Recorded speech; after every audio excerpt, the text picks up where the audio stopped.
साथीहरू, कालाङ्गा hydro limited कम्पनीले सर्वसाधारण लगानीकर्ताहरूका लागि आइपिओ निष्कासन गरेको थियो र उक्त आइपिओको कहिलेसम्ममा बाँडफाँड हुन्छ भनेर लगानीकर्ताहरूमा जिज्ञासा रहेको छ। त्यसैले आजको यस भिडियोमा मैले हजुरहरूलाई कालाङ्गा हाइड्रो लिमिटेड कस्तो कम्पनी हो, यस कम्पनी कस्तो अवस्थामा रहेको छ, यस कम्पनीको आइपिओलाई होल्ड गर्ने कि सेल गर्ने, यस कम्पनीको आइपिओको बाँडफाँड कहिलेसम्ममा हुन्छ, त्यसका साथै यस कम्पनीसँग सम्बन्धित महत्त्वपूर्ण कुराहरूको बारेमा जानकारी दिनेछु। ढिला नगरिकन भिडियोलाई सुरु गरौँ। Kalanga hydro limited company hydro power सेक्टरको कम्पनी हो। यस कम्पनीले सञ्चालन गरेको आयोजना कालाङ्गागाड जलविद्युत आयोजना हो। यस आयोजनाको क्षमता 15.33 मेगावाट विद्युत उत्पादन गर्ने हो। यस आयोजना सुदूरपश्चिम प्रदेश अन्तर्गत बझाङ जिल्लाको केदारसिउ गाउँपालिकामा अवस्थित छ। यस आयोजनाले 2079 सालको माघ महिनाको 27 गतेबाट व्यावसायिक उत्पादन सुरु गरेको थियो। अब कुरा गरौँ यस कम्पनी कस्तो अवस्थामा रहेको छ भन्ने विषयमा। कालाङ्गा हाइड्रो लिमिटेड कम्पनी आर्थिक वर्ष 2079-80 सालमा 8,85,07,000 रुपियाँ घाटामा रहेको थियो। आर्थिक वर्ष 2080-81 सालमा यस कम्पनी 14,05,49,000 रुपियाँ घाटामा रहेको थियो। आर्थिक वर्ष 2081-82 सालमा पनि यस कम्पनी 1,34,83,000 रुपियाँ घाटामा रहेको थियो।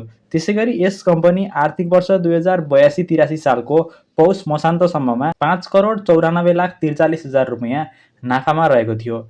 यसरी हेर्दा यस कम्पनी अहिले नाफामा नै रहेको छ र कम्पनीले आगामी वर्षहरूमा पनि नाफा बढाउँदै लैजाने प्रक्षेपण गरेको छ।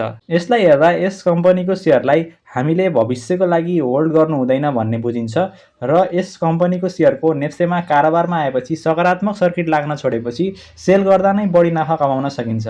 अन्तिममा कुरा गरौँ यस कम्पनीको आइपिओ कतिजना लगानीकर्ताहरूले हातमा पार्नुहुन्छ र यस कम्पनीको आइपिओको कहिलेसम्ममा बाँडफाँड हुन्छ भन्ने विषयमा। कालाङ्गा हाइड्रो लिमिटेड कम्पनीले पहिलो चरणमा आयोजना प्रभावित क्षेत्रका स्थानीय बासिन्दा, वैदेशिक रोजगारीमा रहेका नेपालीहरू, सामूहिक लगानी कोषहरू र कम्पनीमा कार्यरत कर्मचारीहरूका लागि आइपिओ निष्कासन गरी बाँडफाँड गरेको थियो। त्यसैगरी कम्पनीले दोस्रो चरणमा बाँकी रहेको 28,70,00,000 रुपियाँ बराबरको प्रति किता 100 रुपियाँ अङ्कित मूल्यका 28,70,000 किता सेयर सर्वसाधारण लगानीकर्ताहरूका लागि जेठ 8 गतेदेखि जेठ 13 गतेसम्म निष्कासन गरेको थियो।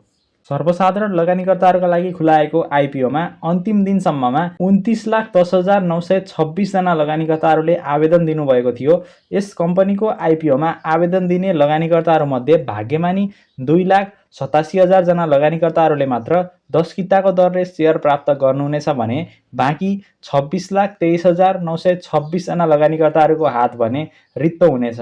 त्यसैले हाम्रो भिडियो हेर्ने सबैजनालाई यस कम्पनीको 10 किता सेयर परोस् भन्ने हाम्रो तर्फबाट शुभकामना रहेको छ। अन्तिममा कुरा गरौँ यस कम्पनीले आइपिओको बाँडफाँड कहिलेसम्ममा गर्छ भन्ने विषयमा। यस कम्पनीको आइपिओको बाँडफाँड जेठ 27 गते बुधबार हुने भएको छ। आशा छ यो भिडियो हेरेर हजुरहरूले कालाङ्गा हाइड्रो लिमिटेड कस्तो कम्पनी हो, यस कम्पनी कस्तो अवस्थामा रहेको छ, यस कम्पनीको आइपिओलाई होल्ड गर्ने कि सेल गर्ने, यस कम्पनीको आइपिओको बाँडफाँड कहिलेसम्ममा हुन्छ, त्यसका साथै यस कम्पनीसँग सम्बन्धित महत्त्वपूर्ण कुराहरूको बारेमा जानकारी पाउनुभयो। भिडियो उपयोगी लाग्यो भने भिडियोलाई लाइक, सेयर र हाम्रो च्यानललाई सब्स्क्राइब गर्न नबिर्सनुहोला। अर्को समय नयाँ जानकारी र अपडेट सहित भेटौँला। धन्यवाद।